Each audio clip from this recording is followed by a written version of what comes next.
Welcome back. This is episode 18 of the Provenance Marketing Show. I'm your host, Ryan Jennings. And today, as you can see, we have a focus on food, specifically snacks and treats that you probably recognize already. Most of these, if not all of them, are available at your local supermarket, your Countdown, New World, Pack and Save. These things are everywhere because they're manufactured here for you to enjoy at the time that you want to enjoy them. So we're not going to focus on a particular manufacturer as such. I'm going to take you through this range, how they're applying the New Zealand made Kiwi trademark to the product. So first off, let's take the one right in front of us here. This is Black Knight. They do a licorice assortment. These are your classic licorice rolls.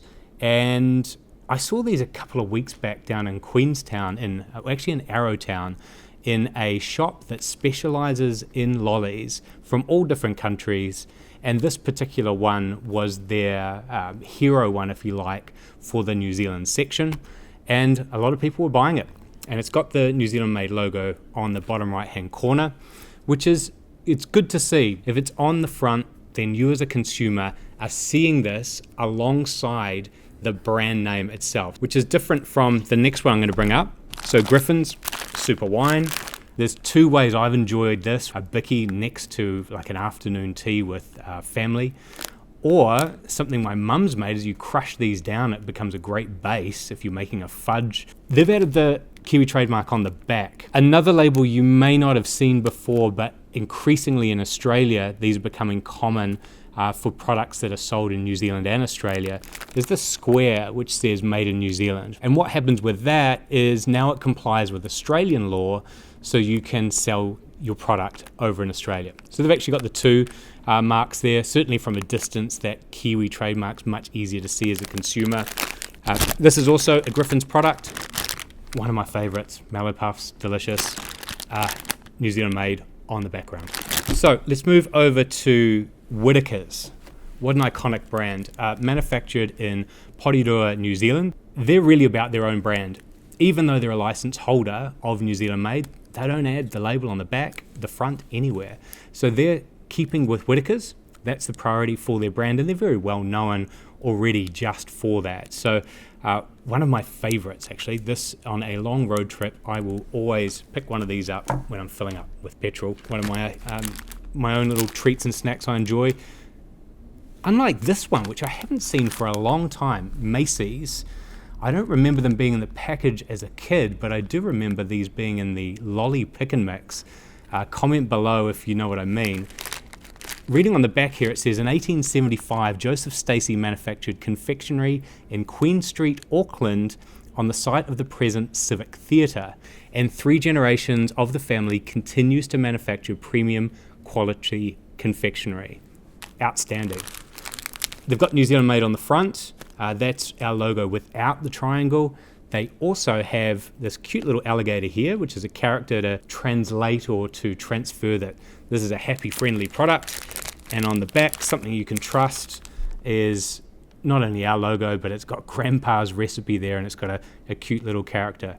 So these caricatures were very popular in the early to mid 20th century to sell products, and I quite like them. I still think that these are a fantastic thing. On to our products on our right. You've probably enjoyed these. These are the types of things you're going to have at picnics or barbecues, or maybe when you're enjoying a beer with mates. Some of these products are out. First one in front here is one from Bluebird. They're going through a real strong growth period at the moment. Caught up with them towards, when was it, end of last year. They're expanding their manufacturing. They're building an entirely new building up there. Copper kettle, people love those chips. I certainly love how they're cooked. Again, on the back, there's New Zealand made. So once you start looking for this, it's on a number of products, ones that you're probably already familiar with. This one here is from Eta, Ripple Cut, The Works, and we were discussing this before we started. It's got every flavor on it. I haven't tried this, but apparently they're delicious, so we're going to open this one, not give it away, try it on Friday, I think, when we have a couple of drinks after work. On the front, they've gone with locally grown potatoes, so the thing they're trying to communicate in terms of provenance is where the potatoes come from, And then when you turn it around, and it has our Kiwi trademark on it, so it's easy to see from a distance the provenance of this product. Last one up, I think that's the last one. Poppin' good. Popped here in New Zealand since 1984. So we're talking 35 years, light and buttery. I'm going to read out the side of this from Paul Davies. I farmed all my life, so the move into growing and making popcorn came naturally to me. Each year we grow several hundred acres of our famous popcorn. To my mind, it's the finest popcorn in the world. So what he's doing here is talking about his own story, saying how passionate he is in producing this product, and sharing it to you in a way where you can imagine this is a great, healthy version to give your kids or enjoy yourself, and somewhere should be our New Zealand made. Next to the quality guarantee. But it's also got GE-free ingredients, so it's picking up on what people don't want in their products. People are wanting to choose either more environmentally friendly, more sustainable, so putting in there what's not in it may have seemed crazy 50 years ago, whereas now it's a very smart marketing strategy. So we're going to give away all of these, apart from the Eta Works, outside of the food area. Last week we went and saw a financial services company to talk to them about what the Kiwi trademark can do for a business that doesn't sell products, not physical products anyway, intangible ones. First of all, for this company it was New Zealand owned and it's financial services. So they look after other people's money, Kiwi savers, those types of products. So by putting the New Zealand made logo on a financial product, it's helping convey the message that the people that look after your money are based in New Zealand, and that's a higher level of trust. The second thing it does is it shows that, hey, we think that New Zealand made is important. So if you're selling to pre-retirees who maybe in their working career put this on products in their own business, then maybe you've started to create an affiliation with that group and can much more easily communicate your financial benefits, knowing that there's that foundational benefit of New Zealand made from your potential customer and you as a business. Now I'm going to go over to the Q&A. Hi Ryan, we have a New Zealand made license. I would like to ask if there are any restrictions using the logo on social media. There are a couple of restrictions. You can't put it in your profile photo. And you can't use it in a way that could be confused that you're the campaign rather than a business who is a license holder of the campaign. So there's no trouble if you put it as a watermark on an Instagram photo or a watermark on a video you're using. Hi Ryan, how do I download the NZ Made logo?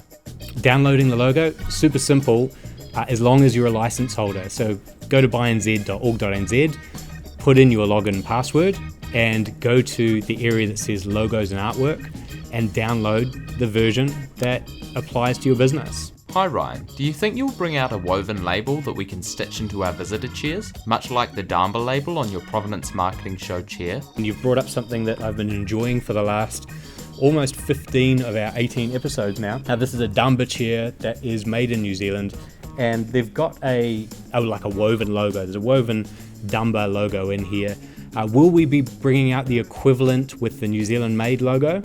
It's something we could potentially do. I mean, it's not a lot of work for us to create one.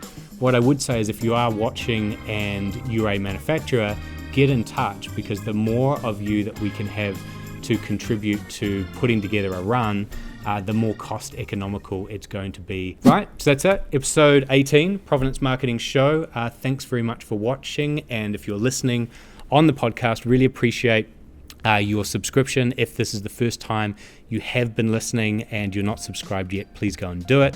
On YouTube, to subscribe, go to youtube.com/buynzmade, and we'll see you on the next episode.